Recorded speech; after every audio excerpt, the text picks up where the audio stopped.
안녕하세요. 쏙쏙이 선생님입니다. 오늘은 논술의 방향성을 잡을 수 있는 내용을 가지고 왔어요. 혹시 지금 논술 공부를 하느라 다른 공부까지 힘들어지셨나요? 그럼 오늘 이 영상을 한번 참고해 보세요. 효율적인 논술 공부의 방향을 잘 잡을 수 있을 거예요. 먼저 제 1차 점수를 공개해 보려고 하는데요. 네, 좀 떨리네요. 저는 논술 20점 만점일까요? 또 1차 점수가 90점 이상의 고득점자일까요? 사실은 둘 다 아니었어요. 논술은 18점이 되지 않았었고요. 1차 점수도 86점이긴 하지만 그래도 90점 이상의 고득점자는 아니었습니다.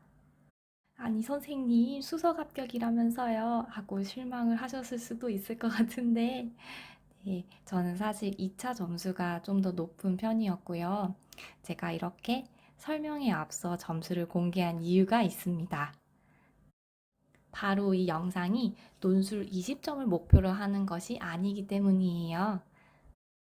방금 제 점수를 보셨듯이 논술 20점이 아니라도 최종 합격이 가능합니다.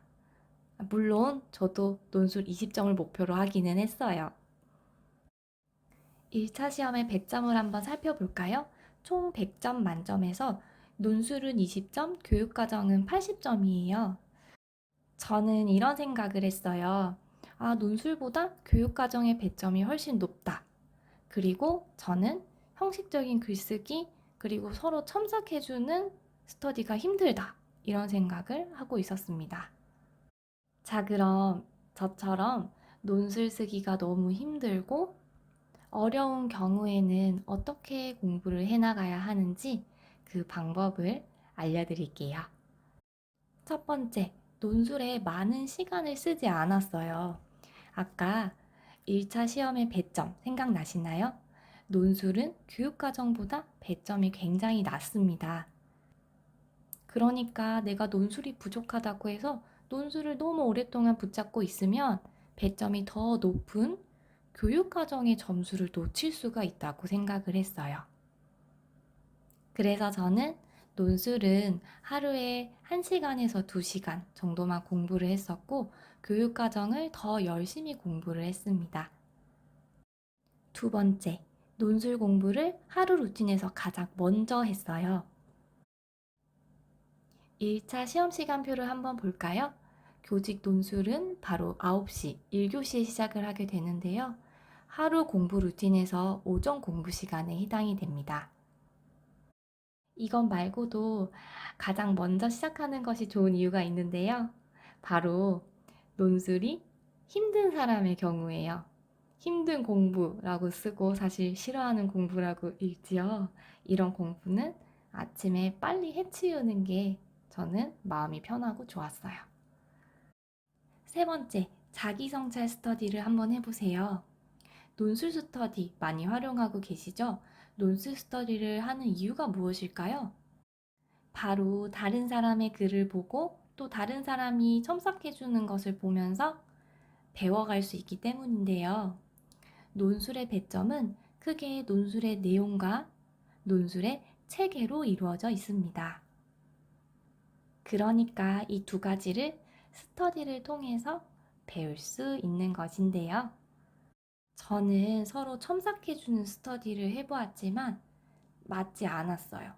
왜냐면 제가 능력이 부족하다고 생각이 되어서 다른 사람의 글을 제대로 첨삭해주고 있는 것이 맞나 하는 의문이 들었었고, 또 상대방도 저와 비슷하다고 생각을 했었거든요. 물론 피드백을 잘해주시는 선생님도 계셨겠지만 저에게 적용했을 때 맞지 않는 부분도 있었어요. 또 내가 잘못한 부분을 스스로 성찰하고 바로 고치는 게 더 중요하지 않을까? 이런 생각이 들었었습니다. 그 대안으로 저는 자기 성찰 논술 스터디를 만들었어요. 7, 8월에 일주일에 2번씩 쓰는 것으로 진행을 했었고요. 기출문제를 시간을 재서 풀고 답안을 업로드할 때 내가 쓴 것에 대한 성찰을 한 것을 덧붙여서 같이 공유를 했습니다. 이 스터디를 통해서 논술의 내용과 체계를 잘 잡을 수 있었는데요. 내가 쓴 내용과 다른 선생님이 쓴 내용을 비교해 가면서 좋은 답안에 대해서 고민해 볼 수도 있었고요. 스스로 자신의 글을 반성하고 성찰해 보면서 문장의 호응이나 논리적인 체계를 한번 살펴볼 수도 있었어요. 네 번째로 논술의 스킬을 익혔어요. 근데 논술의 스킬은 사람마다 각양각색이더라고요. 사실 이 부분은 저의 방법보다는 논술 고득점자 선생님이나 강사님의 내용을 참고하셔서 자신만의 방법을 찾아가시는 게 더 좋을 거라고 생각이 들어요. 제가 고안했던 스킬을 잠깐 설명을 드리자면, 첫 번째, 서론 결론의 틀을 만들었어요.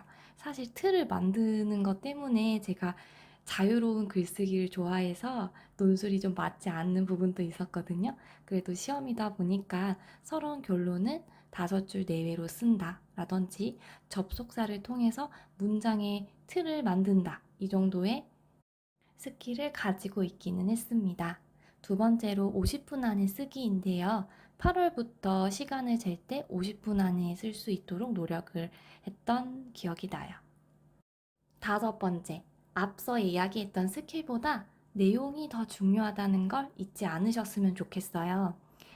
제가 감점이 된 요인이 무엇일까요? 시간이 부족해서? 아니요, 이건 50분 쓰기로 해서 시간이 전혀 부족하지 않았어요. 그럼 논리성이 부족했나요? 논리성도 스터디를 통해서 충분하게 연습을 했기 때문에 이 부분에서 감점이 있었다고 생각은 들지 않았어요. 그럼 무엇 때문이었을까요? 바로 논술의 내용을 쓰지 못했기 때문인데요.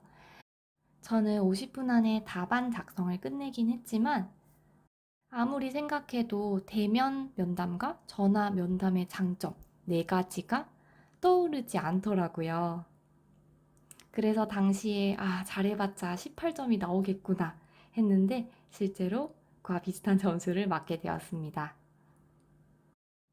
아마 이론 공부를 했을 때 면담의 장점, 단점을 한 번이라도 생각을 해봤다면 이 논술을 쓰는데 크게 문제가 없었을 거예요. 결국 이론 공부가 논술과도 연결이 된다고 생각을 하면서 열심히 공부를 하시면 좋을 것 같고, 또 이 논술을 면접과 연결해서 한번 연습을 해봐도 좋을 것 같아요. 면담의 장단점에 대해서 구술로 한번 인출을 해보는 것이에요. 효율적인 5가지 논술 전략. 마지막으로 정리를 해볼까요?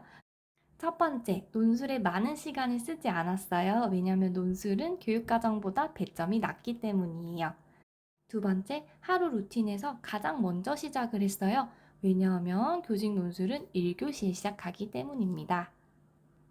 세 번째, 자기성찰 스터디를 활용했어요. 서로 첨삭해주는 스터디가 버겁다면 이 방법을 활용해보세요. 네 번째, 논술의 스킬을 익혔는데요. 저는 50분 만에 빨리 쓸 수 있도록 연습했고요. 다른 여러 가지 방법들을 참고하셔서 나만의 스킬을 한번 만들어 보세요. 다섯 번째, 스킬보다 더 중요한 건 바로 내용이라는 것 꼭 기억해 주세요. 제가 발견한 효율적인 논술 공부 방법 참고하셔서 즐겁게 논술 공부를 이어나가셨으면 좋겠고요. 그 밖에 궁금하신 사항은 언제든 댓글로 달아주세요. 오늘도 영상 봐주셔서 감사합니다.